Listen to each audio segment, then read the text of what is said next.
অৱশেষত মোদীজীৰ পডকাষ্ট মুকলি হ'ল আৰু সকলো পডকাষ্টৰ দৰেই আৰম্ভণিৰ পৰা শেষলৈকে আজে বাজে কথাবোৰকে কৈ থকা দেখা গ'ল প্ৰধানমন্ত্ৰী নৰেন্দ্ৰ মোদীক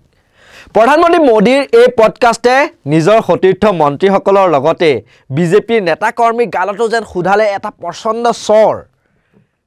পডকাষ্টত প্ৰধানমন্ত্ৰী মোদীয়ে প্ৰায়বোৰ বিশ্বৰ প্ৰায় উন্নত দেশৰ ৰাষ্ট্ৰপ্ৰধানৰ সৈতে মোদীৰ পুৰণি সম্পৰ্ক আছে বুলি দাবী কৰে আৰু তেওঁ লগতে কয় যে চীনৰ ৰাষ্ট্ৰপতি চি জিনপিঙৰ সৈতে বহুত পুৰণি সম্পৰ্ক আছে তেওঁৰ অথচ প্ৰতিদিনে বিজেপিৰ নেতা কৰ্মীয়ে ৰাহুল গান্ধীৰ চীনৰ সৈতে সম্পৰ্ক থকা বুলি তীব্ৰ ভাষাৰে আক্ৰমণ কৰি আহিছে আৰু এই বিজেপি নেতা কৰ্মীসকলক পিএম মোদীয়ে চীনৰ ৰাষ্ট্ৰপতিৰ লগত তেওঁৰ সম্পৰ্ক আছে বুলি কৈ গালত যেন এটা প্ৰচণ্ড স্বৰকে খুধাই দিলে तो चीन के राष्ट्रपति शी उनका कट से कॉल आया शुभकामनाएं वगैरह वगैरह बातें हुई फिर उन्होंने खुद ने कहा कि मैं भारत आना चाहता हूं मैंने कहा बिल्कुल स्वागत है आपका आप जरूर आइए तो कहा लेकिन मैं गुजरात जाना चाहता हूं मैंने कहा तो और अच्छी बात है तो उन्होंने कहा कि मैं तुम्हारे गांव वडनगर जाना चाहता हूं मैंने कहा क्या बात है आपने यहां तक का कार्यक्रम बढ़ा दिया है बोले तुम्हें मालूम है क्यों मैंने कहा नहीं मुझे मालूम नहीं तो बोले मेरा और तुम्हारा एक स्पेशल नाता है क्या ह्यूएन जो चाइनीज फिलोसोफर था वो सबसे ज्यादा समय तुम्हारे गांव में रहा था लेकिन वापस जब आया चाइना तो मेरे गांव में रहा था तो बोले हम दोनों का ये कनेक्ट है और बीजेपी नेता मंत्री সকলক মোদীয়ে কেনেকৈ আৰু স্বৰ খুধালে আমি কৈ আছো এই যি প্ৰতিবেদনত পডকাষ্টত পিএম মোদীয়ে কৈছে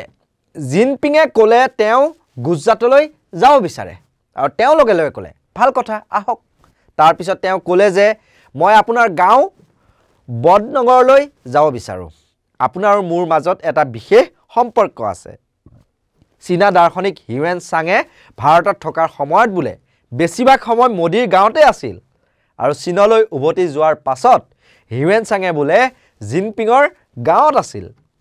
আৰু এইটো আছিল হেনো মোদী আৰু জিনপিঙৰ সৈতে থকা এটা বিশেষ সম্পৰ্ক বা এটা বিশেষ মিল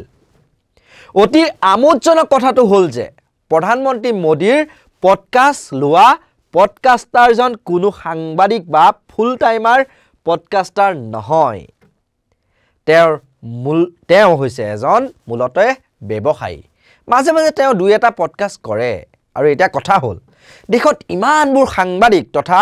পডকাষ্টাৰ থকাৰ পাছতো প্ৰধানমন্ত্ৰী মোদীয়ে কিয় তেওঁক নিৰ্বাচন কৰিলে পডকাষ্টত কৰা প্ৰশ্নবোৰ সেইজনৰ নিজৰ আছিলনে সেই প্ৰশ্নবোৰ অমিত মালব্যই যুগুতাই তেওঁলৈ প্ৰেৰণ কৰিছিল নেকি আৰু প্ৰশ্নবোৰ দেখিলে এইটোৱে ধাৰণা হয় যে প্ৰশ্নবোৰ হয়তো অমিত মালব্যই যুগুতাই প্ৰেৰণ কৰিছিল কাৰণ পডকাষ্টে প্ৰধানমন্ত্ৰী নৰেন্দ্ৰ মোদীক সুধিছে ইটালীৰ প্ৰধানমন্ত্ৰী জৰ্জিয়া মেলনিৰ সৈতে ইণ্টাৰনেটত চলি থকা ফটো আৰু মিমবোৰৰ বিষয়ে আৰু প্ৰধানমন্ত্ৰী মোদীয়ে তাৰো উত্তৰ দিছে অশান্ত জৰ্জৰ মণিপুৰৰ বিষয়ে মাত দিবলৈ সময় নোপোৱা প্ৰধানমন্ত্ৰী মোদীয়ে তেওঁৰ আৰু মেলনিৰ সম্পৰ্কে কিন্তু মন্তব্য দিবলৈ অপাৰ সময় এগাল সময় তেওঁৰ হাতত लोग कहते हैं कि आपको इटली के बारे में इंटरनेट पे बहुत कुछ पता है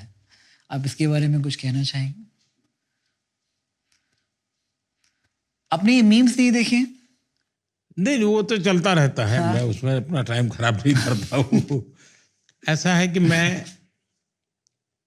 मैं जिसको कहें खाने के शौकीन लोग वैसा नहीं हूं बिल्कुल नहीं इसलिए जो भी परोसा जाता है जिस देश में जाता हूं मुझे वो मैं बड़े चाव से खाता हूं আৰু এই পডকাষ্টতে মোদীয়ে ভগৱানৰ ৰূপ ত্যাগ কৰি সাধাৰণ নৰমনিছ হৈ পৰিল হাইঠা মাটিত পৰাৰ দৰেই লোকসভা নিৰ্বাচনৰ পূৰ্বে নিজকে পৰমাত্মাৰ অৱদান বা পৰমাত্মাৰ সৈতে তুলনা কৰি মোদীয়ে এইবাৰ নিজকে তেজ মঙহৰ মানুহ বুলি কৈ আৰোপিত ভগৱান ৰূপো বিসৰ্জন দিলে। गलतियां होती होगी, मुझसे भी होती होगी, मैं भी मनुष्य हूँ, मैं कोई देवता थोड़ा हूँ। Wait a minute. Who are you? जब तक माँ जिंदा थी मुझे लगता था कि शायद बायोलॉजिकली मुझे जन्म दिया गया है। माँ के जाने के बाद मैं कन्विंस हो चुका हूँ कि परमात्मा ने मुझे भेजा है। ये ऊर्जा बायोलॉजिकल शरीर से नहीं मिली। আৰু পডকাষ্টাৰে মোদীক আৰু সুধিছে, আপোনাৰ কোনো শৈশৱৰ বন্ধু আছেনে যাৰ লগত আপুনি এতিয়াও যোগাযোগত থাকে? সন্যাসীৰ ভাও ধৰি এইবাৰ প্ৰধানমন্ত্ৰী মোদীয়ে ক'লে, মই ঘৰৰ পৰা ওলাই যি আহিলোৱে আৰু মানে সকলো এৰি থৈ আহিলোঁ বা এৰি দিলোঁ, কাৰো লগত যোগাযোগ কৰা নাছিলোঁ। सर आपके कोई ऐसे बचपन के दोस्त हैं जो अभी भी आप टच में रहते हैं? ऐसा है कि मेरा केस थोड़ा विचित्र है। बहुत छोटी आयु में मैंने घर छोड़ दिया। घर छोड़ा मतलब सब कुछ छोड़ा मैंने, किसी से मेरा संपर्क नहीं था, तो बहुत बड़ा गैप हो गया।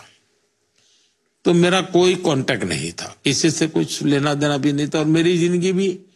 एक अनजान ऐसे ही भटकते इंसान की थी। कोई कौन पूछेगा मुझे, तो मेरा जीवन ही ऐसा नहीं था। আৰু এনেদৰেই এটাৰ পাছত আন এটা আজে বাজে কথাৰে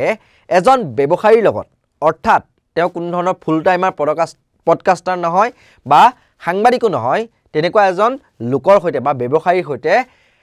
পডকাষ্ট কৰিলে প্ৰধানমন্ত্ৰী নৰেন্দ্ৰ মোদীয়ে, য'ত নেকি প্ৰধানমন্ত্ৰী নৰেন্দ্ৰ মোদীয়ে পূৰ্বতে কোৱা বহুকেইটা কথাৰ ওলোটা কথাহে ৰাইজলৈ বুলি এৰি দিলে। আৰু এতিয়া এইবোৰ কথাৰ পিছত এতিয়া যেন প্ৰধানমন্ত্ৰী নৰেন্দ্ৰ মোদীয়ে তেওঁক সমৰ্থন কৰা মোদী ভক্তসকল আৰু বিজেপিৰ অন্ধভক্তসকলৰ গালত যেন প্ৰচণ্ড চৰ সোধালে, যিয়ে নেকি ৰাহুল গান্ধীৰ ভুল